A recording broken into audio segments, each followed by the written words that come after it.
Considère comme notre Père céleste d'être ici au tabernacle. Nous te remercions pour toute ta bonté envers nous. Une nouvelle série de réunions de 5 soirées. Nous nous sentons vraiment indignes de temps que je n'ai pas tenu de regarder cette auditoire ici au tabernacle et de voir ce gâteau d'anniversaire posé ici. Je suis désolé, Père. Pardonne-moi. Je suis tout simplement incapable de parler. Mais je prie, ô Dieu, que d'une manière ou d'une autre, que ce débordement d'amour divin puisse vraiment aider chacun. Bénis ces gens qui ont fait cette grande chose, Père. Je te demande de nous accorder une présence tellement grande de tes bénédictions aujourd'hui, au point que l'édifice tout entier sera inondé de ta gloire. Et de penser qu'au même moment, je regardais ces gens sourds-muets qui passaient par ici pour aller de l'autre côté.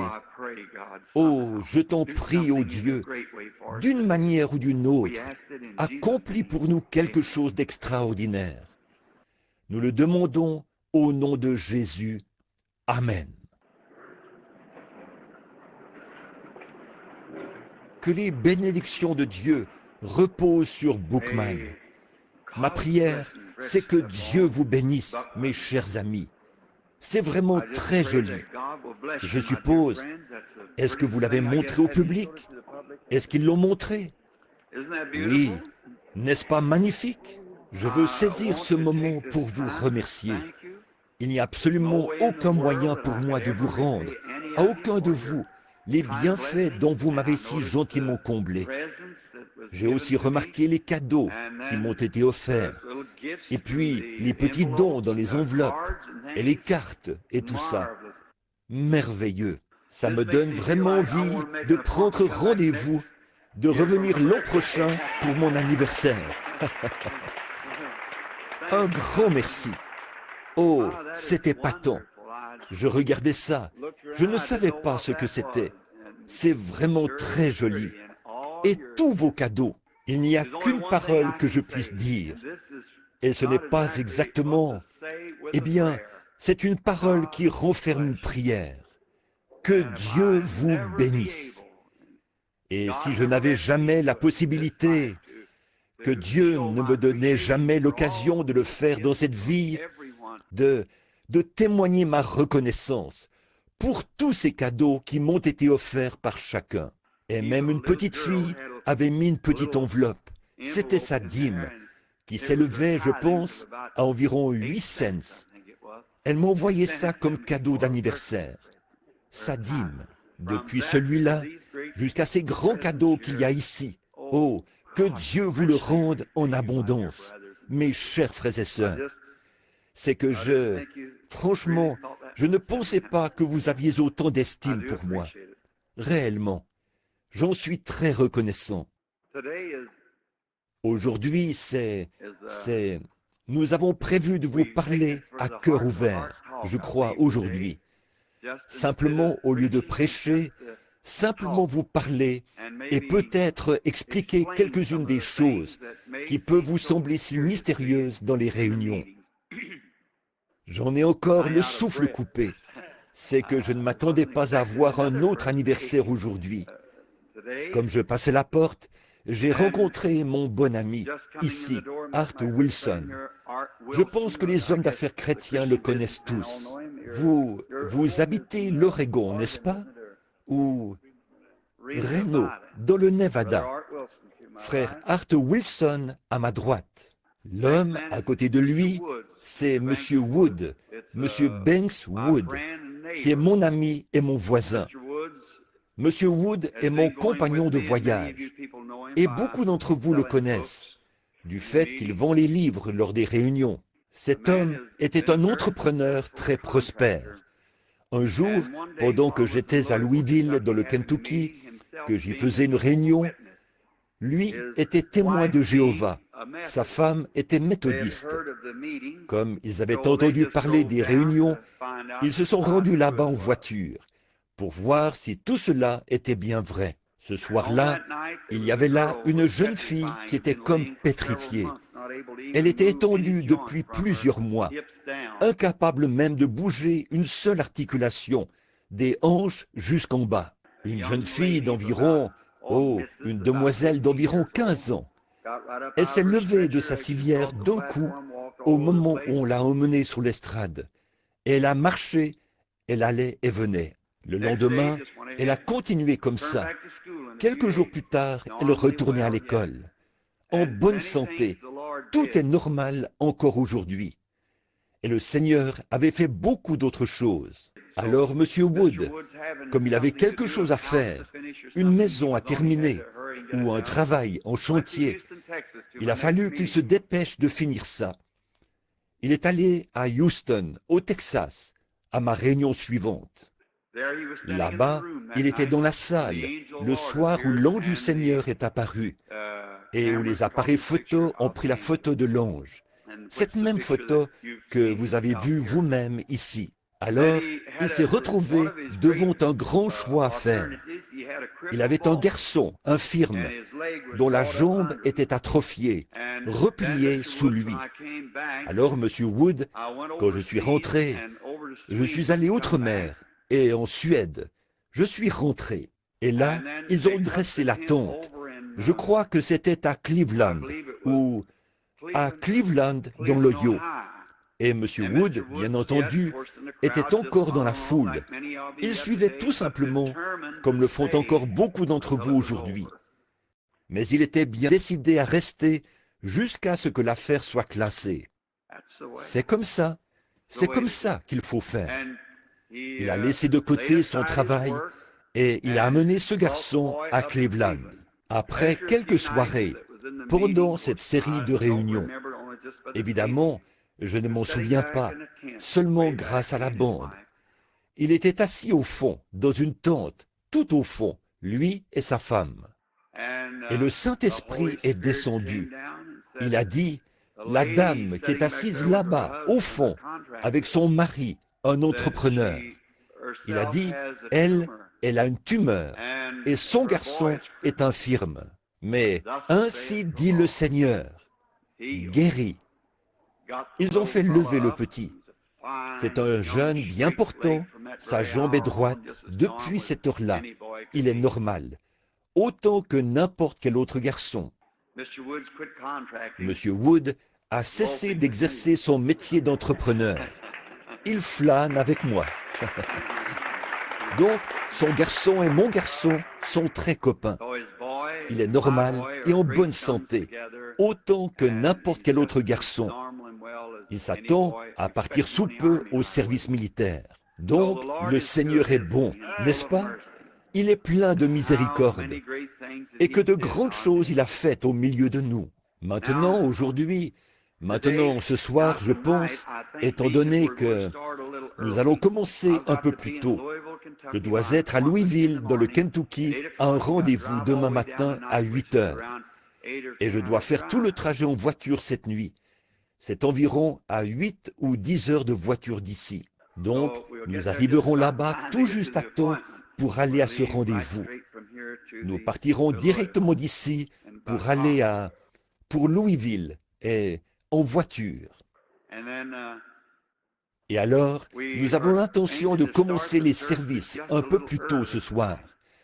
Aussi, nous vous serions reconnaissants de bien vouloir arriver un peu plus tôt. Ils m'ont dit que je pourrais être sur l'estrade. On distribuera les cartes à 18 heures, a dit Frère Joseph. Et nous, il se peut que très bientôt, Billy soit forcé de faire son service militaire. Alors c'est M. Wood qui distribue les cartes de prière. Et Billy l'initie. J'ai dit, comment te débrouilles-tu, M. Wood? Il a dit, dis donc.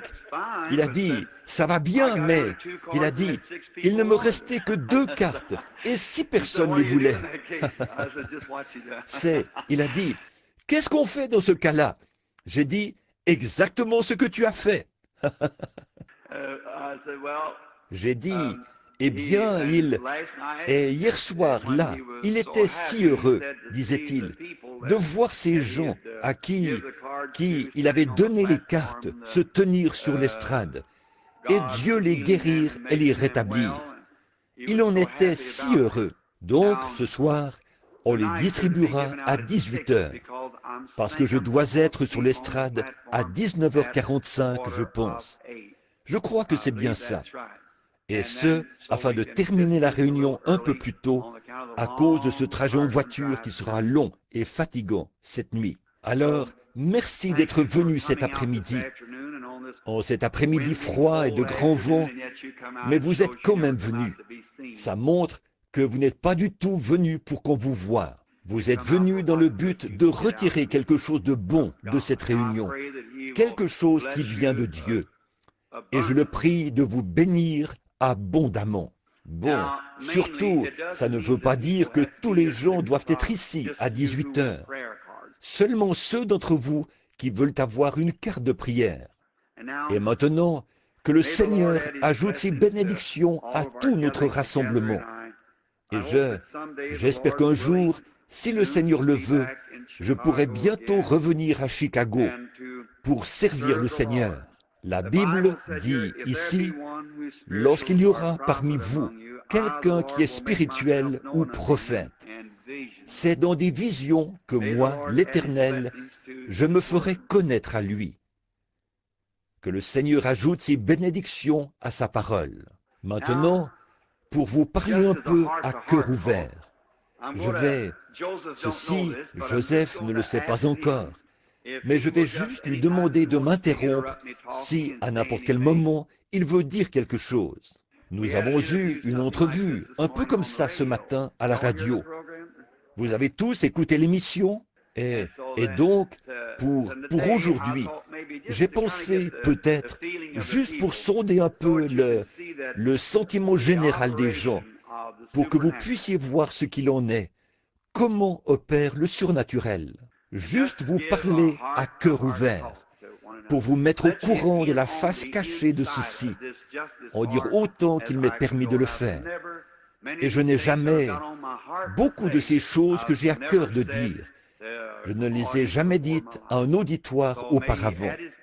Donc, qu'il ajoute ses bénédictions à ce que nous dirons. La première chose dont nous voulons parler, c'est qu'est-ce qu'une vision? C'est quoi, au juste? Certains, tant de gens, je ne le dis pas comme notre frère Billy Graham le disait, pour répondre à ceux qui me critiquent. Je suis vraiment reconnaissant que mes critiques soient si peu nombreux. Presque tous, ceux d'entre eux qui n'ont jamais assisté à une réunion, peut-être qu'ils diront « Bof, tout ça, c'est sans intérêt ». Mais dès qu'ils assistent à une réunion, ça règle presque toujours la question. Quand Jésus s'empare de leur cœur, et qu'alors ils voient que c'est vrai. Une vision, c'est tout simplement... Beaucoup de gens me demandent, « Frère Branham, est-ce quelque chose de matériel que vous regardez? Ou bien est-ce juste une impression qui frappe l'esprit? Ou bien, qu'est-ce que c'est? » Non, c'est matériel, c'est réel, comme je regarde en ce moment, aussi réel que ça. Et maintenant, comment cela arrive? C'est par une action de la grâce souveraine de Dieu. Et quand je n'étais qu'un bébé, au moment de ma naissance, ma mère me dit que cette lumière est entrée et est venue se placer au-dessus du petit lit dans lequel j'ai vu le jour. Après, d'aussi loin que je m'en souvienne, ces choses se sont toujours produites devant moi. Ça s'ouvre tout simplement devant moi. Il me semble qu'il n'y a pas moyen de vraiment l'expliquer, mais juste pour le faire saisir du mieux que je peux. Il s'agit de s'abandonner au Saint-Esprit. Et ça commence. Et voilà, c'est là devant vous. Vous êtes conscient de votre présence ici. Et pourtant, vous êtes 40 ans en arrière dans la vie de quelqu'un. Vous êtes là à regarder ce qu'il fait. Et alors, tout ce que je dis, c'est ce que je suis en train de regarder. Ensuite, quand je reviens un peu à moi, je me rends compte que j'ai dit quelque chose. Mais souvent, je ne sais pas ce que j'ai dit. Et le moyen pour moi de le savoir, c'est que ces jeunes hommes qui sont assis ici, avec ces magnétophones, ils vont me faire réécouter ça. Et c'est mon moyen de savoir. Donc, ça ne vient pas de moi, pas du tout. Et puis, cela est donné dans un seul but. Bon, à mon avis, et je dis ceci du fond du cœur, la forme la plus importante et la plus élevée qui existe, par laquelle Dieu puisse transmettre son message à son peuple, c'est que les gens croient sa parole. C'est exact. Voilà la forme la plus élevée. Prêcher l'Évangile est la forme la plus élevée. D'ailleurs, si vous remarquez, c'est dans cet ordre que la Bible le présente. Premièrement, les apôtres. Deuxièmement, le prophète. Et ainsi de suite. Ça continue comme ça jusqu'aux 9 dons spirituels qui agissent dans chaque corps local. Bon, mes réunions en Amérique n'ont pas été très efficaces, pas autant qu'elles auraient dû l'être en Amérique. Mes réunions ont plus d'impact pour la cause du Seigneur outre-mer. Les gens s'y rallient avec plus d'intérêt. Or, je ne sais pas pourquoi. Bon, je ne parle pas de vous ici, non. Je parle du public en général, voyez-vous, tout autour. Disons, comme Chicago dans l'ensemble, ou Durban en Afrique du Sud dans l'ensemble. Voyez-vous, quelque chose comme ça, ou Mexico dans l'ensemble. Eh bien, ces gens auront une réaction positive, dans une proportion de 80% plus élevée qu'en Amérique. Maintenant, les services de guérison auxquels les Américains réagissent le mieux, à mon avis, eh bien, ce sont ceux de frère Oral Roberts. Bon, frère Oral Roberts est un orateur très énergique, un vrai prédicateur, et un bon frère qui a la crainte de Dieu. Notre frère Oral Roberts. Et c'est un de mes amis intimes, un frère charmant. J'ai un très profond respect pour frère Roberts. Le Seigneur est avec lui et il le bénit énormément. Et ses réunions ici en Amérique, nous pourrions nous rendre tous deux dans une ville. Lui organise sa série de réunions et moi j'organise ma série de réunions. Ses auditoires à lui vont dépasser les miens. Ils seront bien des fois plus nombreux, juste avec un peu de publicité, parce que son ministère a un plus grand impact ici en Amérique, parce qu'il est un orateur tellement convaincant. Il a la manière, il est intelligent et instruit, et il connaît la Bible. Et il peut présenter cela de telle manière que les gens instruits vont écouter, parce que c'est à leur niveau. C'est comme ça qu'ils vivent. Par contre, nous, quand nous sommes allés en Afrique, eh bien, ça ne se compare pas, mais pas du tout, voyez. Et les gens qui ne sont pas instruits et tout, eux cherchent le surnaturel, parce qu'ils n'ont pas ceci, l'instruction, et n'ont pas reçu un enseignement savant, comme les gens d'ici. Et donc, c'est en quelque chose que le Seigneur a donné pour gagner les gens. Bon, je ne veux pas dire que beaucoup de gens instruits, intelligents, habiles, parmi les plus haut placés, même des rois, des potentats, des monarques, certainement, ils y croient et le reçoivent. Mais en général, dans nos églises américaines, il y a longtemps que nous n'avons pas eu un réveil, très longtemps, depuis l'âge de Wesley. Les anciennes générations se sont éteintes, alors qu'autrefois, les gens du groupe de Wesley, on les mettait à la porte et on disait d'eux qu'ils étaient des exaltés et qu'ils avaient la danse de Saint-Guy, parce qu'ils secouaient vivement la tête et qu'ils gisaient là, sur les estrades et partout dans les allées. On versait de l'eau sur eux et on les éventait quand le Saint-Esprit était sur eux. Maintenant, cette époque-là a disparu il y a longtemps. Nous avons tous fini par devenir, tellement orthodoxes. Mais c'est pour ça qu'ils n'y arrivent pas. Les gens d'aujourd'hui, ce qu'on leur enseigne, eh bien, voilà un orateur qui peut présenter la chose d'une façon magistrale. Eh bien, ça, c'est tout à fait en ordre. C'est très bien. C'est épatant. Pourvu que vous receviez Christ. c'est ça l'essentiel, pourvu que vous receviez Christ. Maintenant, nous remarquons notre frère Roberts. Vous avez peut-être écouté son émission ce matin. J'ai lu les articles qui ont paru dans le journal et j'ai eu l'information de première main. On disait que, et là-bas en Australie, c'est vraiment affreux. Ils l'ont hué, ils l'ont traité d'imposteur et tout. Et ils l'ont chassé comme ça.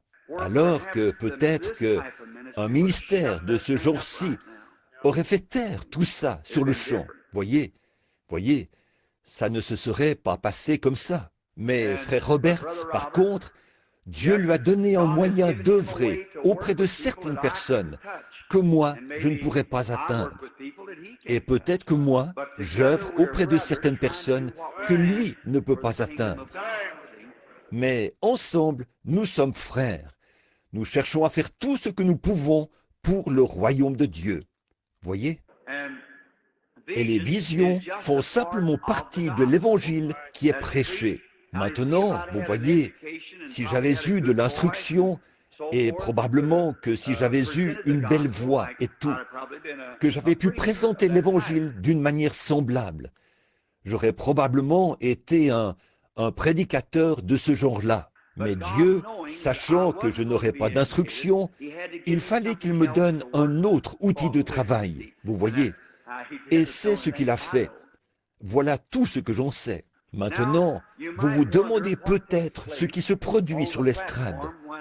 Quand un patient, ou je ne le dirais pas comme ça, ce serait d'employer un terme trop médical.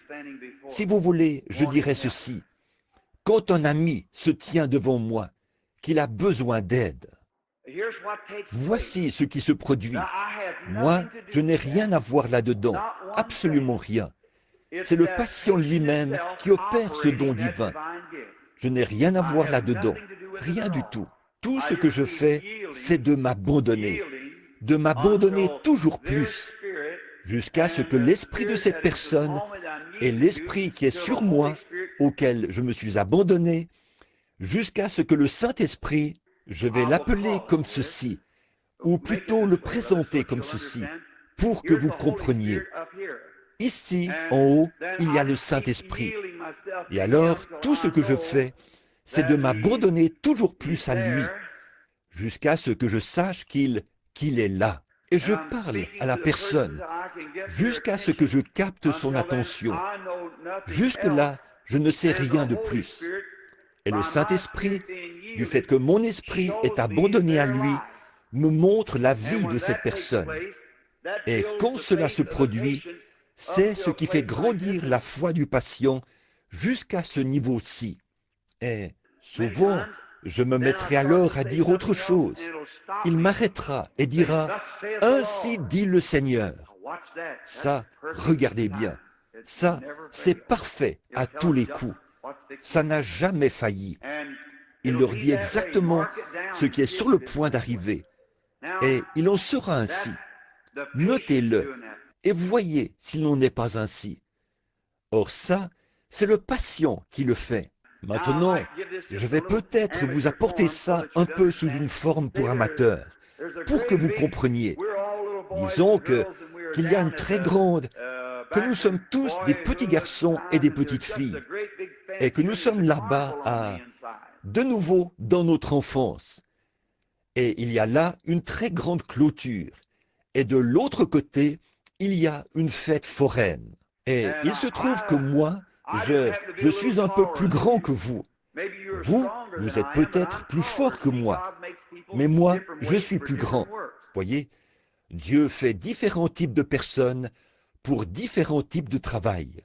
Eh bien, alors, ici, très haut, à peu près à la hauteur qui me permettrait de regarder de l'autre côté, il y a un trou dans le mur.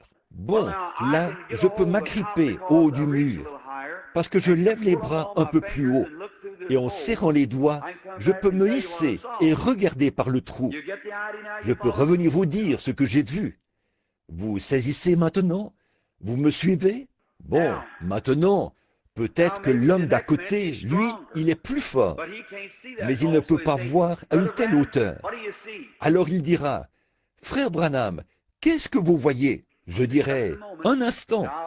Je sauterai très haut, et là je m'agripperai à l'extrémité. Je me hisserai, je tirerai très fort. Je dirais, je vois un éléphant, et je redescendrai. Voyez? C'est épuisant, parce que je me hisse. Je le dis un peu en parabole, pour que vous compreniez bien. Maintenant, quand je redescends, qu'est-ce que vous avez vu? Un éléphant. Voyez? Bien. Bon, ça, c'est comme la personne qui est sur l'estrade, en train d'utiliser le don divin.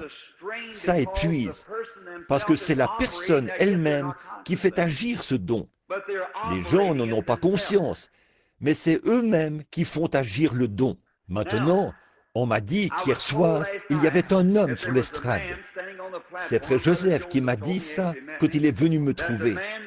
Que cet homme était, au premier abord, j'avais pensé qu'il était sourd-muet. J'ai dit, « Bonjour, monsieur », quelque chose comme ça. Il se peut que je ne le rapporte pas textuellement. Je me base sur ce qu'on m'a dit. Je n'ai pas encore écouté la bande. Et on m'a dit que l'homme ne bougeait pas.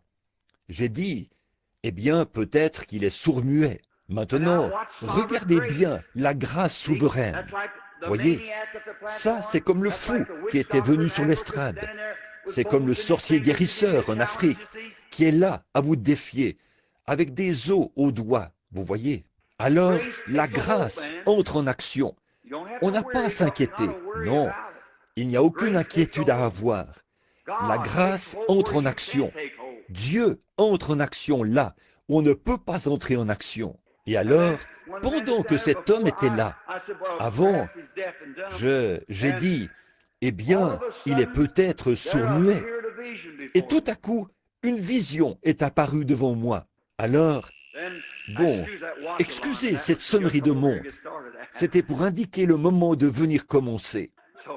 Alors, je sais que vous avez entendu ça ici. On m'a donné là une montre qui a une sonnerie. Alors, j'espère que ce n'est pas déjà l'heure de m'arrêter. Donc, dans la... Ça, je vais en entendre parler. Ne vous en faites pas. Et donc, cet homme qui était là, dans la vision, peut-être que j'ai tout de suite vu la Finlande, ou quelque chose comme ça. Je ne me souviens pas. Mais bon, quoi qu'il en soit, on m'a rapporté que je lui avais dit qu'il était finlandais. Nous nous étions mépris sur son compte, ou quelque chose, peut-être sur le fait qu'il était finlandais. Eh bien, Joseph, ici présent, il disait ça l'a beaucoup impressionné, qu'il sache de quelle nationalité était cet homme.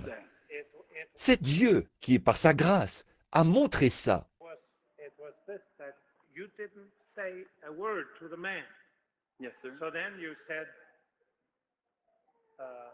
I thought you were deaf and dumb, you said. But you said, no, you're not deaf and dumb, you just don't understand English. That was it. That was it. That was it. That was it. And I couldn't figure out how you could understand that. I can't either. And I didn't.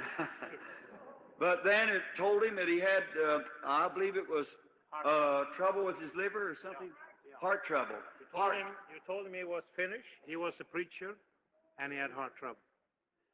I wonder if it would be by chance that that man would be in the building today, and if somebody is sitting near him that would just kind of, if they could speak Finnish, would see if that's right. Would you raise up your hand? If the man is in the building today, the Finnish man that was here last night we're speaking of, that was on the platform. I just wondered. I knew the man. Oh, so, you know him? Yeah, I know the man, so I know it was correct. I thought maybe he'd come all the way from Finland just to be prayed for or something. He has been here a year or two, but he was not young when he came, so he has never learned English. Oh, that's He has finished meetings up in Waukegan, Illinois. Well, I guess he went back maybe to his home. Bon, maintenant, quand Jésus était ici sur terre, et il était le porte-parole loin de Dieu, le croyez-vous? Il était le Fils unique de Dieu. Et Dieu était en Christ, réconciliant le monde avec lui-même, sans mesure. Vous croyez ça? Vous qui étudiez la Bible? Il était l'Emmanuel. Jamais aucun de nous n'atteindra cette position-là. Non, non. Il était le Fils de Dieu, saint, né d'une vierge. Et ça, jamais nous ne le serons. Jamais nous ne serons capables de faire de telles choses. Parce que c'est ce qu'il était, lui. Par contre, il a promis que nous ferions, nous aussi, les choses qu'il faisait. Parce que nous allions devenir des enfants adoptifs de Dieu, grâce à lui. Pas vrai? Or ça, ce n'est pas... Ça s'applique à chacun de nous. Tous les croyants deviennent fils et filles de Dieu. Pas vrai? Maintenant, quand la femme qui avait la perte de sang a touché son vêtement, ça, c'était exactement comme de jeter un coup d'œil par le trou. Voyez, il a senti que de la vertu était sortie de lui. Il s'est affaibli, mais il ne savait pas ce qui s'était passé. Quelqu'un l'avait touché en utilisant de la foi. Il a demandé qui c'était, et tous s'en défendaient. Et alors, ce qui s'est produit après qu'il a fait ça, eh bien, il a promené le regard jusqu'à ce qu'il ait trouvé. Or, voilà. Comment a-t-il su que c'était elle? Voilà la question, ce que je veux vous faire remarquer. Comment a-t-il su que c'était elle? Maintenant, je vais essayer, en tant que frère, d'expliquer ceci. Comment il a su que c'était elle?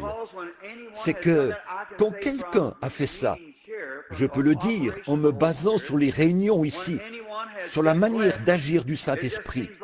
Quand quelqu'un a été béni, c'est comme s'il y a quelque chose qui vous attire. Comme ça, voyez-vous, et vous repérez la personne. Et là, juste au-dessus d'elle, vous la voyez, cette personne, et ce qui lui est arrivé, et ce qui ne va pas chez elle. Alors vous regardez, et vous voyez que c'est la même personne. Il y a comme une voie ou un canal qui est actif entre vous et cette personne.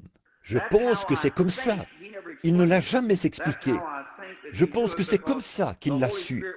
En effet, puisque le Saint-Esprit agit de façon similaire, c'est de cette manière qu'on peut le comprendre. Comme par exemple, parfois on dit, la dame qui est assise là-bas, qui porte un chapeau vert, ou quelque chose comme ça. Vous souffrez de telle chose, vous venez de tel endroit, vous écoutez ça, voyez, vous êtes en pleine vision, en train de regarder ce qui se passe. Ensuite, peut-être que vous la voyez réapparaître, et il y a de la lumière autour d'elle et tout. Eh bien, alors vous dites, eh bien, elle est guérie, c'est ainsi dit le Seigneur. Voyez? Le Seigneur qui montre la vision, là c'est tout simplement votre foi en lui, qui fait qu'il m'utilise comme porte-parole pour vous dire ce que vous désirez qu'il vous dise. Vous voyez ce que je veux dire? Bon, mais quand c'est l'autre, or ça, c'est tout simplement une voie permissive par laquelle Dieu agit. Je dis ceci avec respect. L'heure est proche où, après que je vous aurai dit ce que le Seigneur m'a montré par vision, où ceci finira par céder la place à quelque chose qui est de loin supérieur. Et c'est de ça que je veux parler cet après-midi. Donc, la personne qui fait ça, elle va, si elle y croit, elle sera bénie, elle se rétablira. Or, ce qu'il y a eu, ce n'est pas que ces gens ont été guéris, mais c'est que leur foi a touché Dieu et a accepté la guérison qui a déjà été acquise pour eux il y a 1900 ans. Voyez? Non, ça n'a absolument rien à voir avec leur guérison. C'était juste un porte-parole pour prononcer la chose. Comment était-ce partout dans la Bible? Je ne me compare pas avec un prophète. Non, monsieur, non. Je ne suis qu'un pauvre pécheur sauvé par la grâce. Mais le don que le Seigneur a donné aux prophètes et ce qui faisait d'eux des prophètes, ils étaient le porte-parole de Dieu. Ils avaient la parole du Seigneur. Et jamais aucun prophète n'a fait quoi que ce soit selon son propre désir. Quand il le faisait, il fallait d'abord que Dieu le lui ait dit.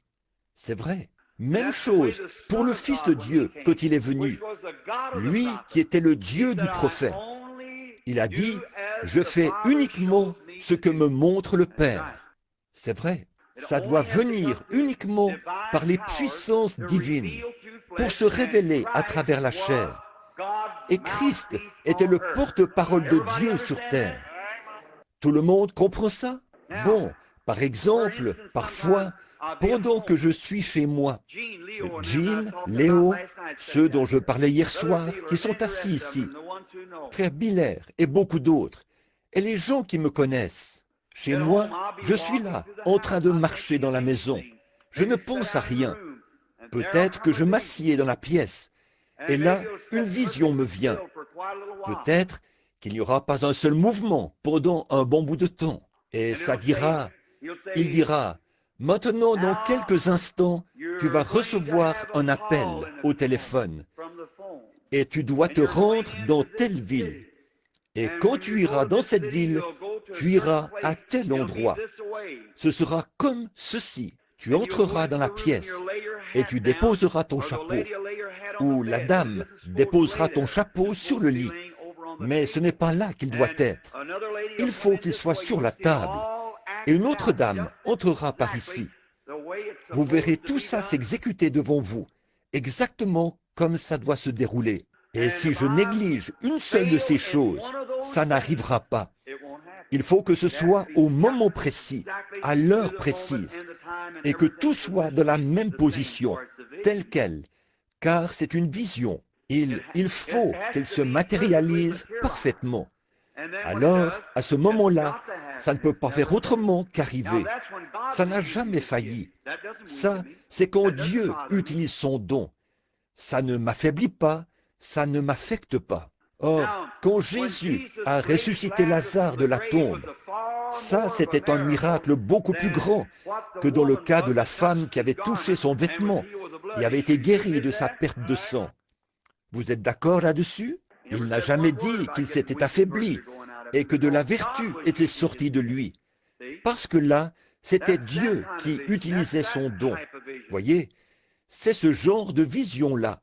C'est ce type de vision-là. Mais quand ce sont les gens qui utilisent le don de Dieu, et c'est ce qui m'affaiblit tant sur l'estrade, c'est que c'est vous, vous-même, c'est ce qui produit la chose. C'est vous-même qui la produisez, qui la mettez en action. Voilà pourquoi cela tire. Soit que vous utilisiez le don de Dieu, soit que Dieu utilise son don. Maintenant, pour faire une comparaison, je dirais, si vous me demandiez, qu'est-ce qu'il y a là-bas? Eh bien, il y a une girafe. À part ça, qu'est-ce que tu as vu? Qu'est-ce que...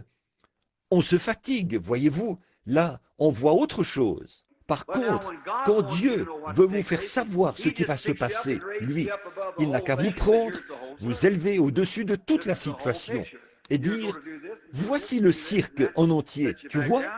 Voici la totalité du tableau. Tu vas faire ceci, et faire ceci, et faire ceci, et cela. Il vous dépose de nouveau en bas. Il vous a élevé dans ses bras éternels et sous son aile. Il n'y a rien au monde. On redescend et on a envie de crier victoire. Mais voilà, c'est ça. Or, la plupart des gens, ils pensent que quelqu'un qui a des visions devrait être divin. Non, monsieur, absolument pas. Non, monsieur, il n'y a que Dieu qui est divin, personne d'autre. C'est tout. Et il n'y a personne. Il n'y a pas de distinction entre nous. Nous sommes tous des pécheurs, sauvés par la grâce. Et l'un n'est pas supérieur à l'autre. C'est que quelque chose a été donné à l'un et lui aura à répondre de ce qu'il a fait du talent qui lui était donné. C'est vrai. Chaque personne aura à répondre de cela. Maintenant, j'aimerais vous raconter une vision qui s'est produite dernièrement. Et pour que Frère Joseph m'a demandé de le faire, pour que les gens qui sont ici dans la salle, ceux qui n'ont pas pu se procurer ce numéro-là du magazine, comprennent. J'ai fait, au début, quand je suis devenu un serviteur du Seigneur, appelé à prier pour ses enfants malades. Vous connaissez l'histoire, qu'il m'a dit que j'étais né pour prier pour les malades. Maintenant, vous dites, « Oh, celle-là, je l'ai entendue souvent de différentes personnes. » C'est bien, voyez, ça c'est eux.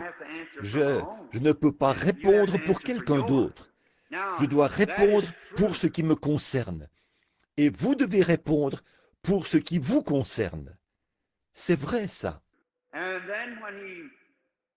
Et alors, quand il m'a dit ça, je savais qu'il y avait dans ce ministère, qu'il y aurait nécessairement beaucoup de choses à considérer. Entre autres, la question d'argent. Eh bien, j'ai fait une promesse à Dieu que je ne prendrais pas l'argent des gens. Et je lui ai demandé, je ne voulais pas de l'argent des gens, mais je savais ce que ça impliquait, qu'on me donnerait de grosses sommes d'argent et que j'aurais à les refuser. Alors je lui ai dit que tant qu'il ferait réussir mes voies pour que je n'ai pas à quémander de l'argent, je resterai sur le champ de mission tant qu'il me ferait réussir. Mais quand il en viendrait à ne plus pourvoir, qu'on en soit réduit à quémander ou à passer des heures ou tout ce qu'ils font pour ramasser des offrandes, comme ce que j'avais vu bien des fois dans ma propre église dénominationnelle dont je faisais partie à l'époque. Alors j'ai dit que je quitterais le champ de mission. Il m'a béni pendant environ 9 ans. Mais en Californie, mon ministère, semble-t-il, s'est mis à baisser, pour une raison ou pour une autre. Le courrier a diminué. Les gens ne semblaient pas être intéressés.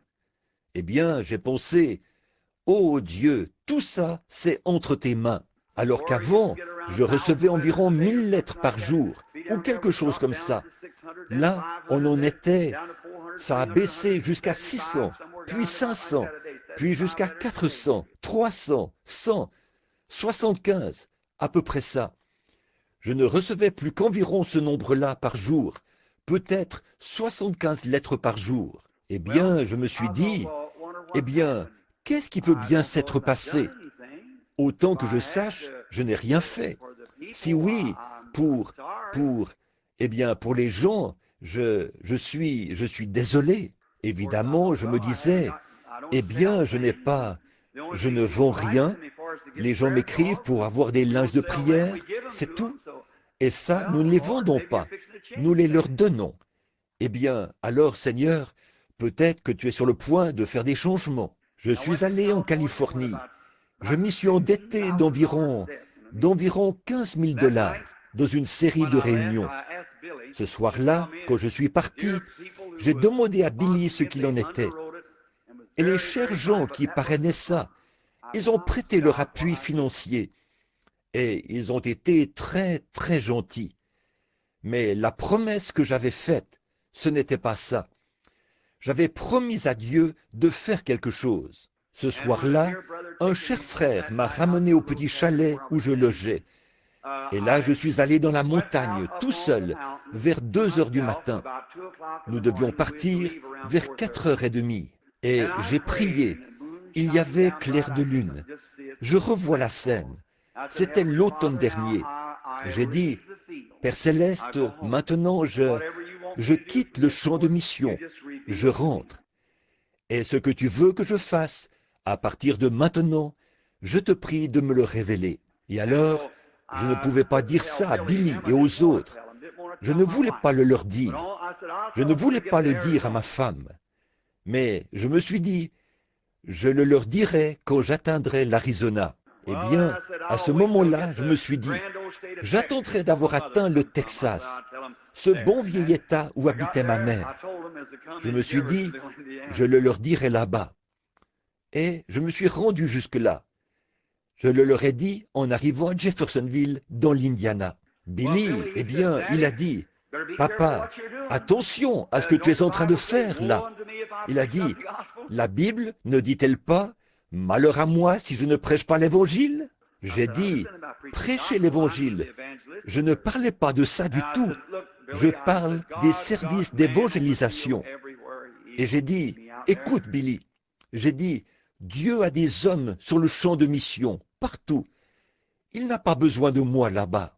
Je peux retourner à mon ancien emploi et prendre le pastorat, être le pasteur du tabernacle ou quelque chose. Peut-être que j'irai louer l'ancienne salle de spectacle là-bas pour faire une réunion internationale un dimanche après-midi et une émission radiodiffusée ou quelque chose comme ça. J'ai dit, je ne peux pas m'arrêter tout d'un coup là, parce que mes dépenses s'élèvent à environ $100 par jour à la maison. Alors je ne peux pas, parce qu'il y a mon bureau et tout. J'ai dit, je ne peux pas fermer boutique tout d'un coup, parce que ça m'est impossible. Et alors ma femme a dit, Billy, j'espère que tu sais ce que tu dis. J'ai dit, eh bien, je sais une chose. Une fois, j'étais venu ici à l'occasion d'une convention, pour une convention. Et vous savez ce qui s'était passé là, à cause de cette promesse que j'avais faite à mon cher ami suédois, ici, frère Bosé, que je viendrais prêcher 2 jours dans son église, l'église de Philadelphie, après cette convention. On m'a fait savoir que si je faisais ça, je ne pourrais pas prêcher chez eux. C'était à moi de choisir. J'ai dit, je tiendrai ma parole. Et je suis allé chez frère Joseph. C'est exact. En effet, et je le referai.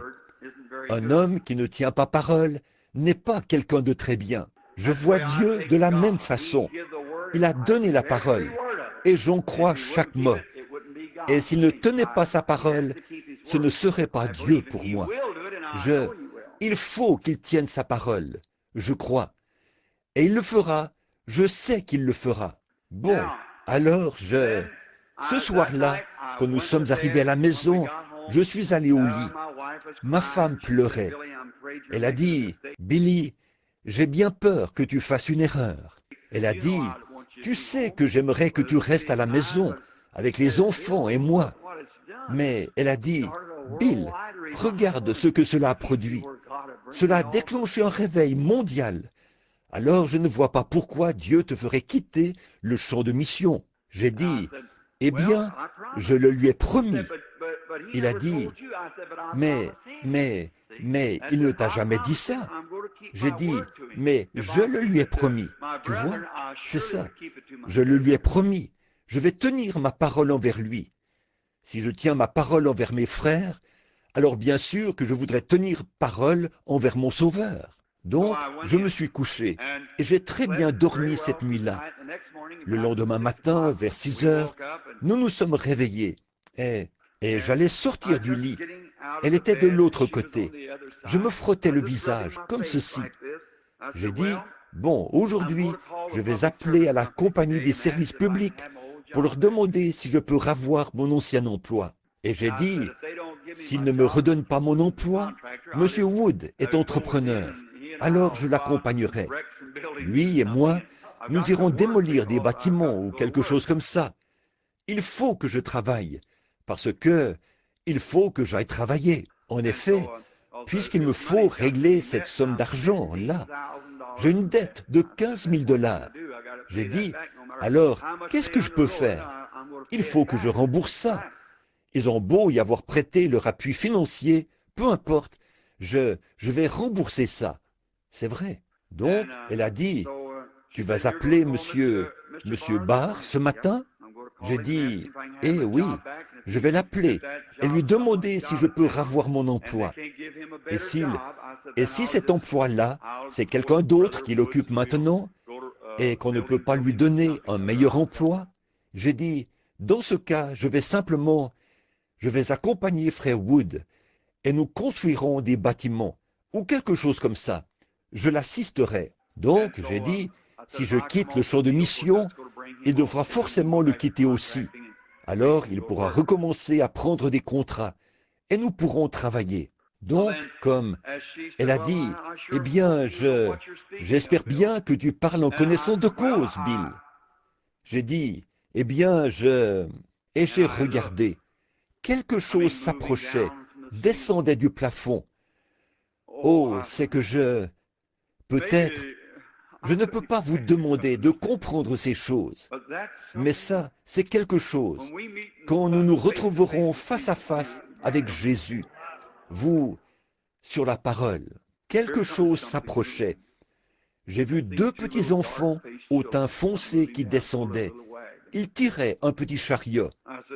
J'ai dit, « Chérie, regarde ici ce qui vient. » J'étais déjà parti. Elle a dit, « De quoi parles-tu » Je l'entendais, mais je ne pouvais pas lui répondre. Et ces petits enfants s'avançaient vers moi. Ces petits, aux cheveux un peu longs, aux yeux noirs, sombres, au teint brun. Ils marchaient, venaient vers moi. Ensuite, j'ai vu, je me suis mis à avancer. J'ai dépassé l'endroit où se trouvaient les enfants. J'ai vu M. Argenbright, mon frère qui m'accompagnait à l'étranger bien des fois. Je l'ai vu, il était debout, en train de me regarder. Je me suis avancé vers lui. À ce moment-là, j'entendais encore ma femme qui se déplaçait dans la chambre. Je vais le dire comme ceci, pour que vous compreniez. Ce ne sont peut-être pas les bons mots, mais c'est pour que vous compreniez. Cette dimension-là dans laquelle je m'étais trouvé, voilà que maintenant, j'étais passé dans une autre dimension. Je ne l'entendais plus marcher, ce n'était plus là. J'ai vu M. Argenbright. Il était comme d'habitude, avec sa petite manière bien particulière, sa tête comme ça, et il esquisse un petit sourire en me regardant. Et il a dit, « Frère Branham, il a dit, nous avons distribué des cartes partout. Nous avons prévu un moyen de vous faire entrer et sortir. Tout est prêt. » J'ai dit, « D'accord, frère Argenbright, quelle direction dois-je prendre ?» Il a dit, « Continuez simplement à avancer. » J'ai continué à marcher. Je suis passé près de quelques ministres. Puis je me suis rendu un peu plus loin et je me suis retrouvé dans une vaste enceinte circulaire où il y avait toutes sortes de, semble-t-il, des milliers de places assises. Et juste à ce moment-là, j'ai entendu quelqu'un dire, « La réunion est terminée. » Eh bien, j'ai dit, « Qui a terminé la réunion? Comment se fait-il qu'on ait terminé la réunion ?» Et je discutais. J'ai dit, « Pourquoi est-ce terminé? Qu'est-ce qui s'est passé ?» Et il pleuviotait. Quelque chose m'a dit, « Par ceci, tu sauras. » Alors j'ai dit, « Eh bien, je ne... » Et là, je suis entré encore plus profondément dans la vision. Et à ce moment-là, j'étais là avec, vous savez, une petite chaussure de bébé, d'un enfant d'environ 1 an. Vous savez, avec les tout petits œillets, pas une petite bottine, mais une chaussure. Et je tenais un cordon. J'essayais d'introduire dans ce petit trou de 3 mm, dans cet œillet, un cordon d'environ 12 mm. Je travaillais avec ardeur. J'essayais de passer ce cordon de 12 mm dans un œillet de 3 mm. Et j'abîmais tous les brins de ce cordon en essayant de le passer là-dedans comme ça. Et ça ne voulait pas passer du tout. Le bout du cordon était tout abîmé. Alors, juste à ce moment-là, j'ai entendu quelqu'un dire derrière moi, « Tu ne comprends donc pas que tu ne peux pas enseigner des choses surnaturelles à des bébés ?» J'ai regardé autour de moi et c'était derrière moi. Et j'ai reconnu cette voix. Il a dit, « Tu utilises le mauvais bout du cordon. » Et j'ai abaissé le regard vers le bout de ce cordon qui était par terre. Il y avait tout un tas de cordons et il se terminait en pointe. Un beau bout de 3 mm, ce qui lui permettait de passer dans le trou. J'ai dit, « Je comprends. » Au moment où j'ai tendu le bras pour ramasser le cordon, j'ai été emporté de nouveau. Maintenant, notez bien ceci. Regardez bien la chose s'accomplir.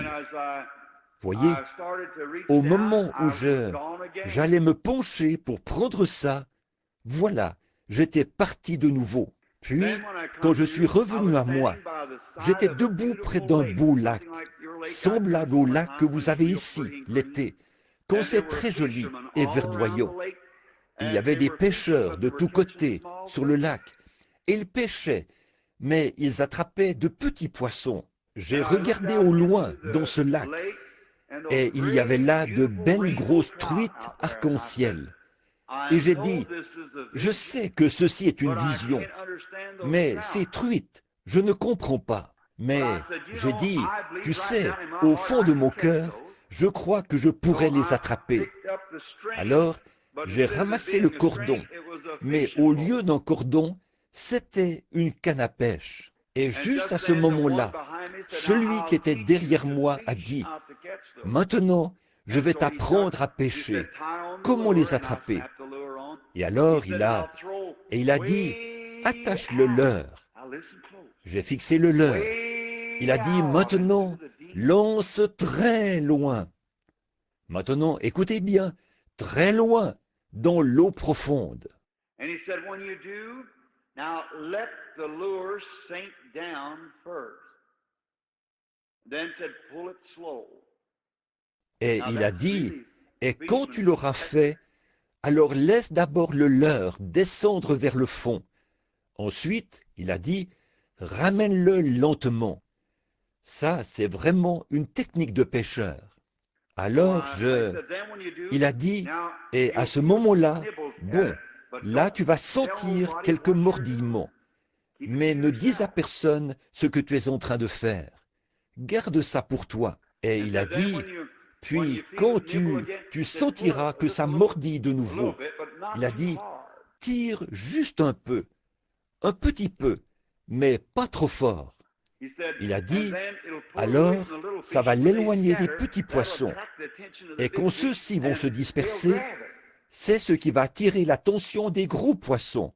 Et ils vont mordre. Et il a dit, c'est comme ça que tu vas les attraper. Il a dit, ensuite, quand ils mordront, la troisième fois, tire ton hameçon d'un coup sec pour la prise. J'ai dit, je comprends. Il a dit, mais tiens-toi tranquille, non parle à personne, tiens-toi tranquille. Et j'ai dit, d'accord, j'avais le leurre dans ma main. Et tous ces pêcheurs, il s'est trouvé que c'étaient des ministres. Et ils sont tous venus vers moi en disant, frère Branham, je sais que vous savez attraper des poissons. Oh, naturellement, là je me sentais vraiment bien. J'ai dit, oh oui, moi je suis un pêcheur. Je sais attraper des poissons. Et il a dit, j'ai dit, bon, voici comment il faut faire. Et j'ai dit, il faut lancer très loin. Et j'ai lancé très loin, dans l'eau profonde. J'ai dit, bon, les petits poissons, c'est bien, frère, mais nous voulons attraper les gros aussi. Et j'ai dit, voyez, quand elle descend vers le fond, maintenant, vous voyez, ça y est, c'est à peu près à l'endroit qu'il faut. Maintenant, vous voyez ça? Vous voyez ça? Voilà, ceux-là, ce sont de petits poissons. J'ai dit, maintenant, quand cela se tend de nouveau, j'ai tiré très brusquement. Et à ce moment-là, j'ai complètement sorti le leurre de l'eau. Et à ce moment-là, j'avais attrapé un poisson. Mais je me suis demandé comment il avait fait pour avaler le leurre. C'est que, on aurait dit que la peau était tendue sur le leurre. Il était à peu près de la même taille que le leurre. Je me suis dit, oh là là! Et juste à ce moment-là, celui qui m'avait parlé, qui était derrière moi, est venu se placer devant moi. C'était lui, l'ange du Seigneur. Il avait les bras croisés. Il m'a regardé. Il a dit exactement ce que je t'avais dit de ne pas faire. Et j'ai dit, oui, c'est vrai. Il a dit, tu vois, ce premier poule, c'était quand tu mettais ta main sur les gens et que tu leur disais quel était leur problème. Il a dit, le deuxième poule, c'était quand tu allais connaître les secrets des cœurs, comme je te l'ai dit. Et il a dit, au lieu de garder ça pour toi, tu as cherché à expliquer tout ça et à le dire aux gens. Et quand tu l'as fait, il a dit, toi-même, tu en ignorais tout. Alors, comment aurais-tu pu l'expliquer? Et tu as provoqué l'apparition de tout un tas d'imitations charnelles. Regarde ce que tu as fait. Et j'ai dit, Seigneur, je suis désolé. Et j'ai dit, oh, je suis vraiment désolé. Je ne sais pas quoi faire. Et je tirais la ligne, comme ceci. Et j'essayais de démêler ma ligne. Et il m'a regardé. Il a dit, « Maintenant, il ne faut pas emmêler ta ligne en ces temps-ci. » Je me suis dit, peut-être qu'il va me permettre d'essayer encore une fois. Et j'ai dit, je vais faire très attention. Et j'enroulais ma ligne. Je voyais à ce qu'elle se remette bien en place.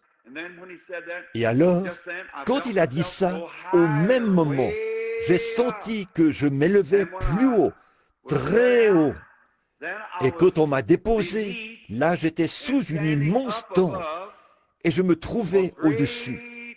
Je n'avais jamais vu une tente pareille. Et je venais de faire un appel à l'autel, semble-t-il, en bas à l'autel.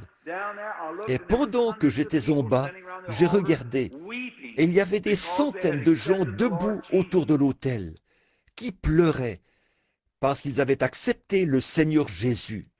Et ils pleuraient bruyamment. Et j'ai dit, « Oh, ça, c'est beaucoup mieux. » Et un monsieur très gentil s'est avancé sur l'estrade. Il a dit, « Pendant que frère Branham se repose, pendant quelques instants, il a dit, « Nous allons former la ligne de prière. » Il a dit que toutes les personnes qui ont des cartes de prière, à partir de tel numéro, viennent se placer sur la droite. Eh bien, j'ai remarqué que cette ligne de prière, semble-t-il qu'elle faisait le tour de la tente, continuait à l'extérieur et descendait la rue. Toute une ligne de prière. Et j'ai jeté un coup d'œil. Ça se trouvait à ma gauche à ce moment-là. Et ce serait à ma droite si j'étais debout sur l'estrade. Ce serait de ce côté-là. Il y avait une toile tendue là. Et derrière cette toile, il y avait une petite construction carrée d'environ 3,65 m de large par 6 mètres de long. Quelque chose comme ça. Eh bien, j'étais là à regarder ça. Et j'ai vu qu'il faisait venir une dame qui était sur une civière. Et il y avait là une dame qui notait son nom et tout, avec, sur une feuille. Et alors, quelqu'un est venu la chercher. Elle a fait passer à l'intérieur. Et l'homme qui venait après, lui, il avait des béquilles. Je les vois passer à l'intérieur de cette petite construction.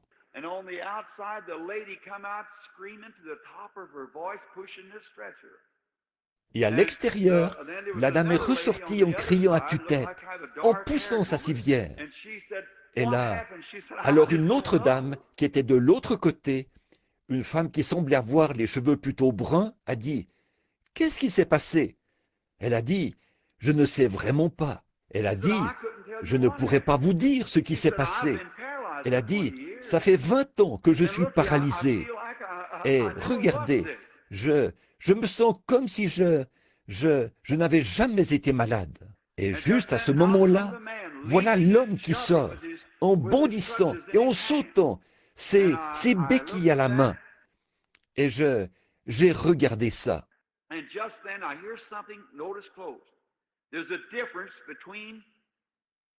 Et juste à ce moment-là, maintenant, voici quelque chose. Soyez très attentifs. Il y a une différence entre l'ange du Seigneur et cette lumière. En effet, j'ai entendu quelque chose qui se déplaçait, comme cela le fait quand cela vient ici sur l'estrade. Le soir, ça faisait comme...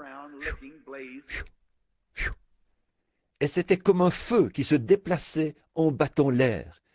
Une longue flamèche qui dansait. Cela m'a quitté et s'est descendu, est passé juste au-dessus de cet auditoire, est allé se placer au-dessus de cette petite construction et s'est posé dessus. Et alors, à ce moment-là, celui qui se tenait près de moi, derrière moi, la même voix, la voix de l'ange, il a dit, « Je te rencontrerai là-dedans. » Et ceci est le troisième poule, mais personne n'en saura rien.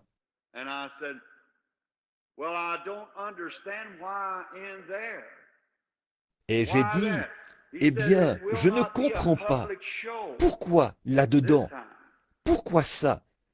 Il a dit, ce ne sera pas une démonstration publique cette fois. Et j'ai dit, entrez comme ça, dans cette chambre. Ça, je ne comprends pas. Et il a dit, n'a-t-il pas été écrit par notre Seigneur, quand tu pries, ne sois pas comme les hypocrites, qui aiment à se faire entendre devant les hommes, mais entre dans la chambre et prie le Père, qui voit dans le secret. Et celui qui voit dans le secret te récompensera. C'est parfaitement conforme à l'Écriture. Ça l'est chaque fois.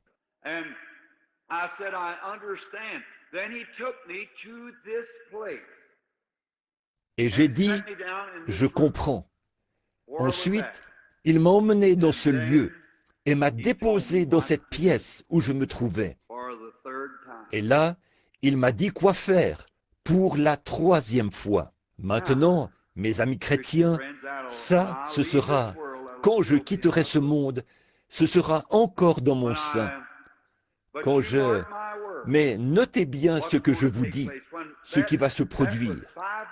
Au moment où ça s'est passé, il y a 5 mois, 6 mois maintenant, nous étions loin de nous douter que nous irions un jour que nous descendrions à Mexico. J'avais plutôt prévu aller à Phoenix. Et notre cher ami, notre frère qui prie pour les malades, Monsieur Allen, il était allé là-bas. Il a dit, non, je reste ici. Pas question que je parte pour cette période-là du mois. Eh bien, moi, dans ce cas-là, je ne voulais pas y aller, vu que mon frère y était. Ça, je ne voulais pas du tout. Donc, même si je ne connais pas frère Allen, il reste qu'il est sur le champ de travail pour le Seigneur. Alors ils ont dit, non, il va rester. J'ai dit, eh bien, les frères m'avaient appelé, l'association de là-bas, le groupe de ministres. C'est que je devais remplacer frère Roberts pendant qu'il était en Australie. J'ai dit, bon, c'est bien. S'il y a déjà quelqu'un là-bas, le frère Allen, qui prie pour les malades, je ne voudrais pas y aller. Ce ne serait pas une conduite digne d'un frère. Alors j'ai dit, bien. Frère Argenbright m'a appelé quelques jours plus tard. Et il a dit, frère Branham, j'ai parlé avec frère Moore. Pourquoi ne pas aller au Mexique? J'ai dit, oh, il y a le baron von Blomberg et beaucoup d'autres qui ont voulu m'emmener au Mexique. Je n'ai pas envie d'y aller. J'ai dit, faisons donc une série de réunions quelque part aux États-Unis. Et j'ai dit, c'est là que je voudrais installer cette tente pour la première fois. Et il a dit, eh bien, pourquoi ne pas aller au Mexique? J'ai dit, eh bien, d'accord, faites les préparatifs. Donc, il y avait un autre homme là-bas. Il m'a rappelé en disant, tout est prêt pour la série de réunions. Elle est prévue pour ces mêmes dates. Et il a dit, nous allons pouvoir la faire à l'intérieur d'une immense salle, là-bas. Ce soir-là, j'étais chez M. Wood. J'ai pensé, tu sais, ça correspond bien. Des petits enfants au teint foncé, qui ressemblaient à des Indiens. Ça correspond à la vision. J'ai continué en disant, mais ce qui est bizarre, c'est que ça devait être dans une enceinte circulaire, et qu'il y aurait quelque chose en rapport avec le fait qu'on termine la réunion. Et donc, quand 2 jours plus tard, M. Argenbright m'a rappelé, il a dit, « Frère Branham, nous avons obtenu la grande arène, et le gouvernement mexicain vous fait entrer dans le pays. C'est la première fois dans toute l'histoire du Mexique que le gouvernement fait entrer un non-catholique dans le pays. » Alors j'ai dit, c'est formidable. Alors j'ai dit, maintenant quelque chose est sur le point d'arriver. J'ai dit, nous allons avoir des ennuis. Et vous savez, quand nous sommes descendus au Mexique, nous nous sommes préparés et nous nous sommes rendus à l'arène. Pendant que nous nous rendions là-bas, il a plu et quelqu'un a mis fin à ces réunions. Et ils ne savent toujours pas qui a fait ça. C'est vrai, c'est tout à fait vrai. Alors, je suis rentré. J'ai pris l'avion pour rentrer le lendemain. Nous n'avons même pas réussi. Frère Moore a dit, « Frère Branham, je vais me renseigner. » Et nous n'avons même pas réussi à joindre un ministre, nulle part. Et personne n'était au courant. Et frère Moore a dit, frère Branham, moi qui vous accompagne depuis longtemps, si jusqu'ici je ne vous avais jamais cru, je le ferai maintenant. Ça, c'est certain. Et j'ai dit, c'est vrai. Donc nous sommes revenus. Et là, j'ai appris que M. Argenbright était en route pour venir me voir. Je suis allé prier à ma caverne et j'ai demandé au Seigneur ce qu'il en était. Il m'a montré une autre vision. Il a dit, des poissons morts. Ça gisait là. Et il m'a dit ce que c'était. Il a dit, retourne-y. Mais en réalité, ce n'est pas encore l'heure. Mais je vais quand même ajouter ma bénédiction. Je suis retourné là-bas et environ 40 à 50 000 personnes sont venues à Christ. Un bébé mort a été ressuscité d'entre les morts et de grandes choses se sont produites. Maintenant, j'attends l'heure. Vous pouvez vous imaginer combien tout ceci peut sembler secondaire maintenant. Ces choses qui se produisent, ces grandes choses qui se sont produites dans le passé. Not knowing how many was at the Philadelphia church when they heard me say at a certain person, cursed be the person that raises their eyes while I'm praying for this blind woman. L'autre soir, sans le savoir, combien était présent à l'église de Philadelphie au moment où on m'a entendu dire devant une certaine personne, maudit soit quiconque lèvera les yeux pendant que je prierai pour cet aveugle. C'est ça que j'étais en train de faire. Voyez, le Seigneur est sur le point de visiter son peuple. Ce sera quelque chose de glorieux, de merveilleux, mes amis. Et il faut que ça reste un secret, enfoui dans mon cœur. Mais comme vous me connaissez, et que vous me croyez, que vous m'aimez, et que vous me respectez en tant que serviteur de Dieu, souvenez-vous-en, je vous le dis, une bénédiction est près d'arriver. C'est vrai, elle va venir. Et ce ne sera pas affaiblissant. Ça ne m'affaiblira plus jamais. Et ce sera de loin supérieur à tout ce qui est arrivé jusqu'ici, maintenant ou à toute autre époque. C'est tout simplement quelque chose que le Seigneur a donné. Et voilà qui me porte à croire incontestablement à la grâce. Après ce que j'avais fait, les choses que j'avais faites, la manière dont je m'étais conduit, condamné devant Dieu, et malgré tout, quand Dieu dit quelque chose et fait il va le faire quand même. Amen. Moïse a tué un homme à un moment donné, mais Dieu était bien décidé. Il l'a gardé là-bas, derrière le désert, pendant 40 ans. Mais c'est lui qui a conduit Israël dans le pays promis. N'est-il pas merveilleux? Il est le même Dieu aujourd'hui qu'à cette époque-là. Et mes amis, je vous dirai ceci, à chacun de vous qui êtes des croyants chrétiens, quelle que soit l'église que vous fréquentez, dans les studios l'autre jour, il y avait un homme. Je conversais avec lui, un homme très bien, avec sa femme, là où frère Bosé et moi procédions à des enregistrements pour une émission. Il me serrait la main et me parlait. Et j'ai dit, eh bien, il aime beaucoup frère Joseph. J'ai dit, est-ce que vous fréquentez son église? Il a dit, non, je suis méthodiste.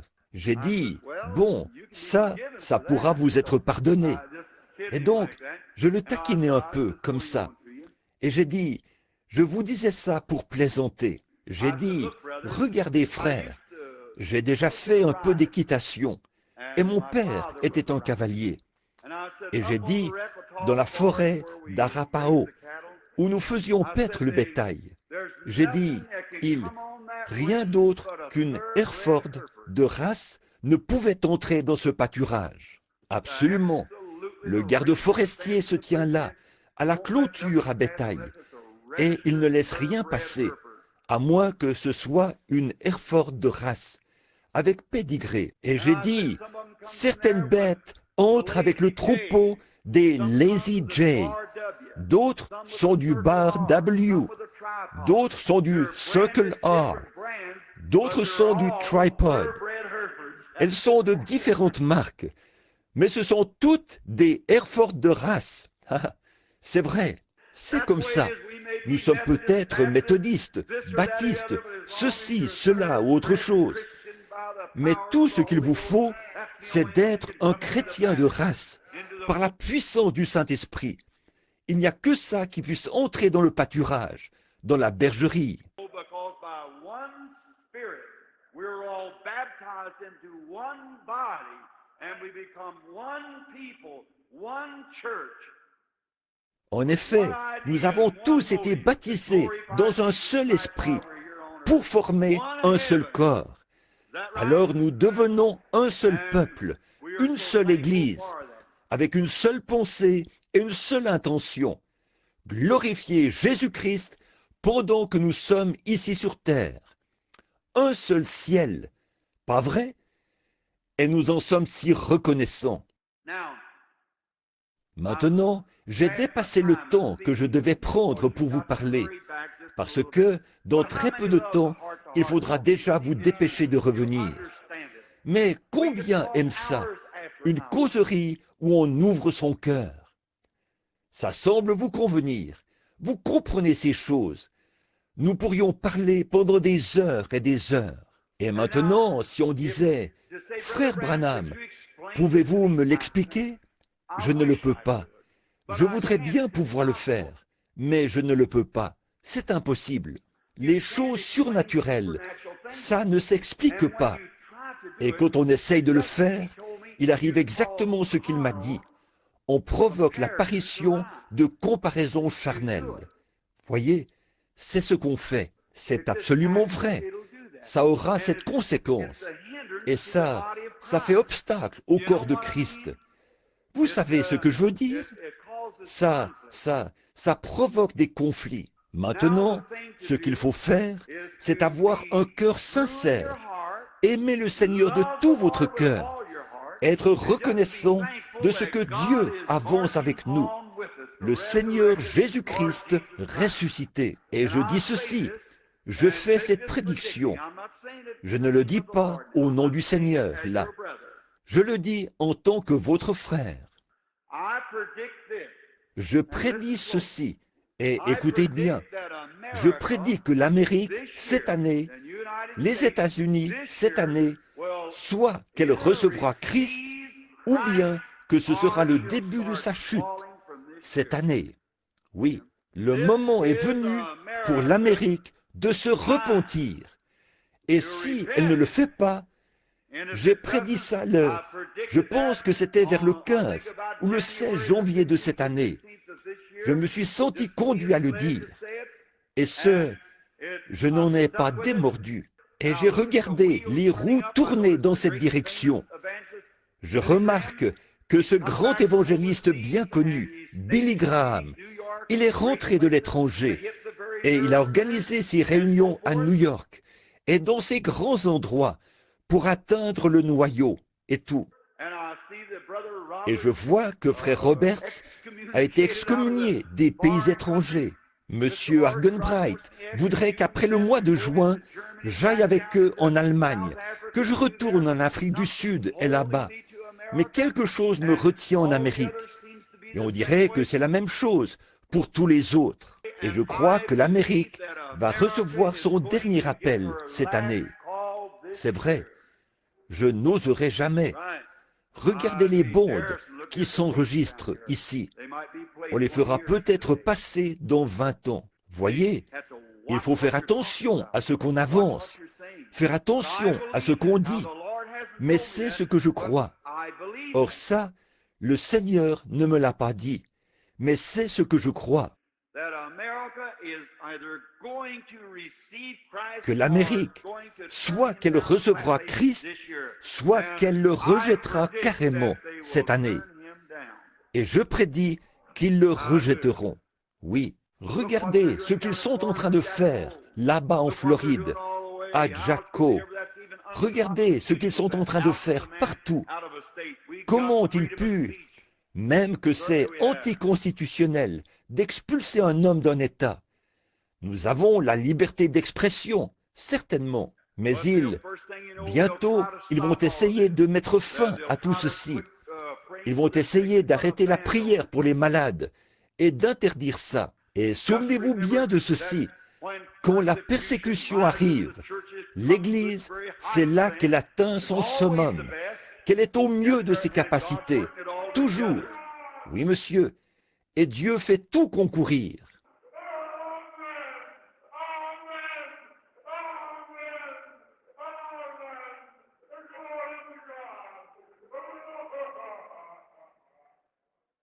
Loué soit Dieu qui nous donne la victoire.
Attendons l'interprétation maintenant pour voir ce qu'il voudrait nous dire.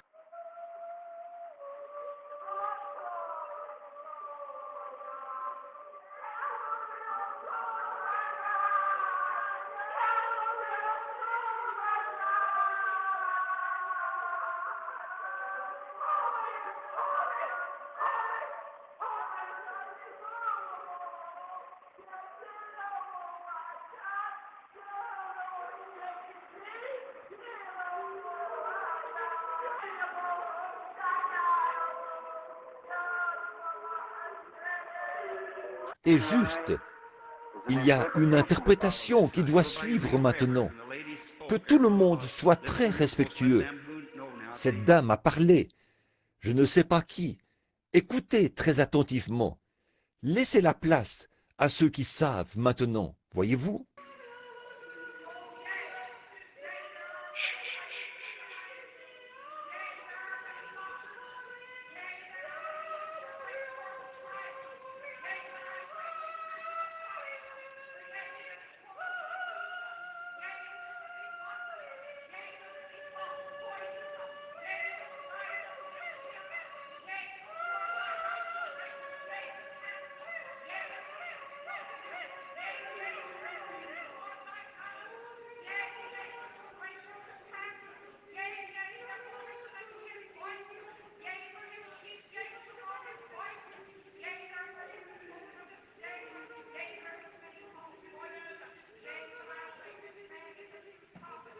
Avec vos têtes inclinées, vous avez entendu cette interprétation. Combien ici désirent recevoir Christ comme leur sauveur personnel, désirent qu'on pense à eux dans la prière? Voulez-vous lever la main très haut, maintenant même, très haut, pour que nous puissions voir qui vous êtes. Très haut, un petit accompagnement à l'orgue, s'il vous plaît, pendant quelques instants. Pendant que vous inclinez la tête maintenant et que vous croyez de tout votre cœur, alors que cette voix a dit que ceci, c'était la vérité. Si vous comptez entrer un jour, il faut venir maintenant. Notre Père Céleste, nous prions que, au nom de Jésus-Christ, que, pendant que ton esprit agit dans ce bâtiment maintenant, et les voix se sont fait entendre et ont déclaré que c'était maintenant le moment, que c'est maintenant l'heure. Et je prie, Père Céleste, que, en voyant toutes ces mains qui se sont levées, il y a peut-être une trentaine de mains ou plus qui viennent de se lever. Ces gens désiraient recevoir Christ comme leur sauveur personnel. Ayant entendu le message, sachant que nous sommes au temps de la fin, les feux de ce réveil sont sur chaque colline. Dieu avait promis que dans les derniers jours, il allait susciter ces choses pour prouver qu'il est Dieu, qu'il serait au milieu de nous, accomplissant ce qui est juste et montrant de grands signes et des prodiges parmi les gens, que les aveugles verraient, que les sourds entendraient, et qu'il y aurait de grands ministères surnaturels qui seraient à l'œuvre. Et aujourd'hui, Seigneur, ces choses de notre vivant, nous les voyons. Et je prie, Père Céleste, que chacun de ces pauvres, chers enfants, qui viennent de lever la main pour signifier qu'ils désiraient te recevoir comme leur sauveur personnel, je te prie de les sauver du péché. Accorde-le, Seigneur. Et je prie aussi que, maintenant même, pendant ce grand mouvement, que le Saint-Esprit remplisse chaque cœur de nouveau, allume un feu nouveau, Seigneur, dans leur âme, qu'ils repartent remplis de zèle, après avoir entendu, dès que cette parole a été prononcée, disant que notre nation bien-aimée allait rejeter l'offre. Ô Dieu, les grands royaumes doivent s'effondrer. Tout ce qui est mortel doit céder à l'immortalité. Ô Dieu, c'est ce que nous voyons. Nous nous tenons là-bas, sur les ruines anciennes de Rome. Nous voyons cette grande et glorieuse monarchie qui jadis était l'endroit florissant de ce monde, le coin le plus radieux du monde entier. Et aujourd'hui, il faut creuser à une profondeur de 6 mètres pour trouver les ruines de ce grand empire. Là-bas, à l'endroit où se trouvait jadis le temple, c'est la mosquée musulmane d'Omar qui s'y trouve. Bon nombre de ces grandes choses, les grandes nations, le grand Alexandre le Grand, la Grèce et bien d'autres endroits. Oh, combien les royaumes se sont effondrés! Oh Dieu, nous voyons que le fondement de notre nation est en train de s'effriter parce qu'on a rejeté l'Évangile. Alors que de grands hommes ont parcouru cette nation, ils ont cherché partout. Les messages évangéliques ont été proclamés. Un esprit semblable à celui de Jean-Baptiste, qui n'a ni fait des miracles, ni parlé de miracles, mais qui a parcouru la nation d'un bout à l'autre. Après quoi, la puissance de Jésus, qui opère les miracles, est venue, comme elle avait fait après Jean. Et malgré tout ça, notre nation, c'est le whisky, le tabac, les boîtes de nuit, le péché qui s'accumule de tous côtés. Notre grande civilisation, elle tombe, elle tombe. Tout doit se retirer. Tous ces royaumes doivent s'effondrer pour que le royaume de Dieu puisse être établi dans toute sa splendeur et que le grand millénium se mette en place. De voir un vieil arbre sous lequel autrefois, il y a quelques années, quand j'étais enfant, je m'asseyais, alors qu'il avait de grandes branches majestueuses. Moi, je me disais que cet arbre serait là pendant des centaines d'années. Et aujourd'hui, ce n'est qu'une souche. Nous savons que toutes les choses mortelles doivent céder la place. Moi aussi, Seigneur, autrefois j'étais un jeune homme, et je me vois décliner maintenant. Je peux déjà voir là-bas, à l'horizon, le coucher du soleil. Aujourd'hui, beaucoup de têtes grises se sont inclinées dans ce bâtiment. Des gens qui autrefois étaient de beaux jeunes hommes forts.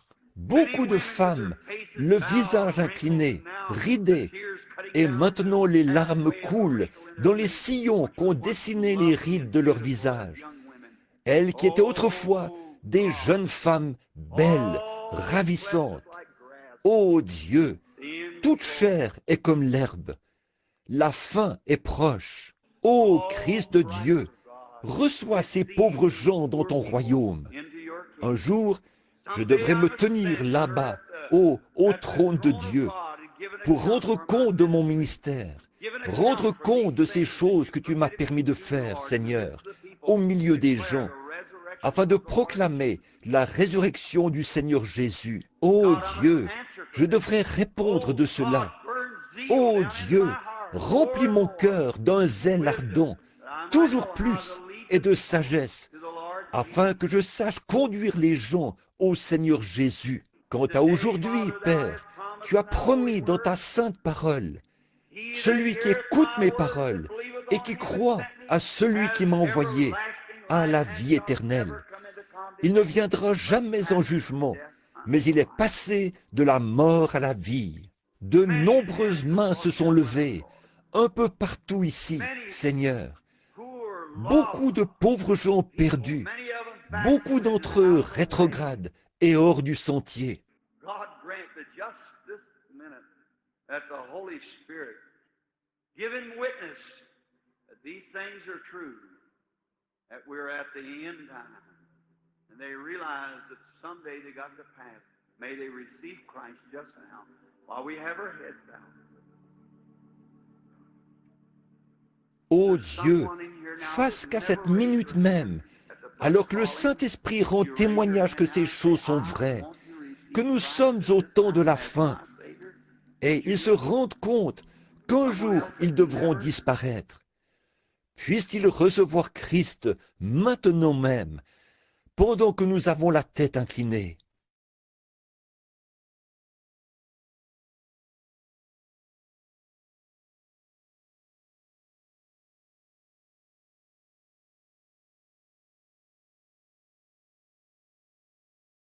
Maintenant, y a-t-il quelqu'un ici qui n'avait pas levé la main au premier appel? Voudriez-vous lever la main maintenant et dire « Je désire recevoir Christ en ce moment comme mon sauveur ». Voulez-vous le faire? Quelqu'un d'autre? Quelqu'un qui n'avait pas? Avez-vous remarqué comme le feu a embrasé ce bâtiment quand cette parole a été prononcée? Voyez, je crois, mon ami. Que Dieu vous bénisse, mon jeune ami, le jeune homme qui a levé la main. Que Dieu vous l'accorde, mon frère. Vous avez la vie éternelle en croyant au Seigneur Jésus. Je me demande, dans le balcon, quelque part, si nous voyons que Dieu a promis ces choses, nous sommes ici pour en voir l'accomplissement. Nous savons que c'est ce que Dieu a promis, et tout ce que Dieu promet, Dieu est tenu de l'accomplir. Y aurait-il quelqu'un d'autre? Que Dieu vous bénisse, madame. Je vois votre main. Est-ce que quelqu'un d'autre voudrait lever la main? Que Dieu vous bénisse, madame. Je vois votre main. Que Dieu vous bénisse, mademoiselle. Je vois votre main. Quelqu'un d'autre? Que Dieu vous bénisse, madame. Je vois votre main. Quelqu'un dans le balcon. J'aimerais voir quelqu'un là-haut dans le balcon qui n'est pas chrétien et qui aimerait dire « Que Dieu vous bénisse ». Je le savais que vous étiez là-haut, mon garçon. Il y avait quelqu'un, car le Saint-Esprit semblait me diriger vers le balcon. Je ne sais pas pourquoi. Je ne suis pas un fanatique. Si j'en suis un, ce n'est pas volontaire. Mais il me semblait vraiment qu'il y avait quelqu'un dans le balcon. Que Dieu vous bénisse, mon garçon. Puissiez-vous, et si c'est votre femme qui est là, à côté de vous, puissiez-vous servir le Seigneur Jésus de tout votre cœur. Puisse cela transformer votre vie, votre foyer. Cela le fera. Puissiez-vous devenir son serviteur. Est-ce qu'il y aurait quelqu'un d'autre, juste avant de terminer maintenant, avant que je remette la réunion à Frère Bosé? Les frères devront venir dans quelques minutes. Commencez à distribuer les cartes de prière. Est-ce qu'il y aurait encore une personne qui voudrait lever la main quelque part dans le bâtiment? Frère Joseph, si vous le voulez bien, levez la main un instant. Je veux encore prier avec vous. Oui, que Dieu vous bénisse. Je vous vois là-bas. Merci, cher monsieur. Que Dieu vous bénisse là-bas, jeune homme. C'est très bien. Or, ceci peut vous sembler un peu étrange à certains d'entre vous, qu'une parole puisse provoquer quelque chose comme ça et que le feu se répande partout. Voyez, c'est parce que c'est la vérité et le point capital du message. Vous voyez que nous sommes au temps de la fin. Que Dieu vous bénisse, monsieur. Je vois votre main. Que Dieu vous bénisse. Que Dieu vous bénisse. Maintenant, je vous déclare, mes amis, il y a beaucoup de gens assis ici, je le crois, qui devront subir une persécution horrible à cause de leur foi, avant qu'elle soit scellée pour toujours. Que Dieu vous bénisse. Quelqu'un d'autre qui lèverait la main? Que Dieu vous bénisse tout au fond. Je vois votre main, monsieur. Quelqu'un d'autre? Maintenant, quelqu'un d'autre? Levez la main rapidement. Pendant que nous attendons la prière de la fin, si vous voulez bien lever la main, que Dieu vous bénisse, mon garçon. Que Dieu vous bénisse, mon garçon. Que Dieu vous bénisse. Que Dieu vous bénisse. Je vois votre main au-dessus de cet homme, là-haut. Oui, que Dieu vous bénisse, frère. Je vois. C'est merveilleux. Vous venez d'accepter Christ. Vous, quand vous levez la main, Dieu écrit ça dans le livre de vie. À la minute même où vous croyez, vous passez de la mort à la vie quand vous levez la main. Comment se fait-il que vous ayez levé la main? Nul ne peut venir à moi si mon Père ne l'attire premièrement. C'est ça. Dieu est ici. Il attire. Vous levez la main. Les anges écrivent votre nom dans le livre de vie. C'est réglé. Maintenant, vous recevrez le Saint-Esprit. Il vous suffit de croire. Maintenant, pendant que nous inclinons de nouveau la tête, notre Père Céleste, envoie tes bénédictions. Et je te remercie, Père, pour cette grande foule de gens qui viennent de recevoir Christ. Et je te remercie d'avoir envoyé la confirmation de ton message, Seigneur, et de l'avoir transmis et d'avoir fait les choses que tu as faites pour nous aujourd'hui. Ces gens seront heureux tous les jours de leur vie. Tu leur as donné la vie éternelle, maintenant même, parce qu'ils ont cru au Seigneur Jésus. Et Père, quand on fera cet appel à l'autel dans un instant, invitons chaque personne à venir elle-même se tenir autour de l'autel ou dans l'allée centrale pour t'adresser une prière et te rendre grâce de son salut. Je prie que tous ceux qui ont levé la main viennent se placer dans l'allée centrale, quelque part, t'adresser une prière et te rendre grâce de les avoir reçus ou de les avoir reçus dans ton royaume. Accorde-le, Seigneur, que tes bénédictions éternelles reposent sur eux. Gardons la tête inclinée et frère Joseph va continuer par la prière.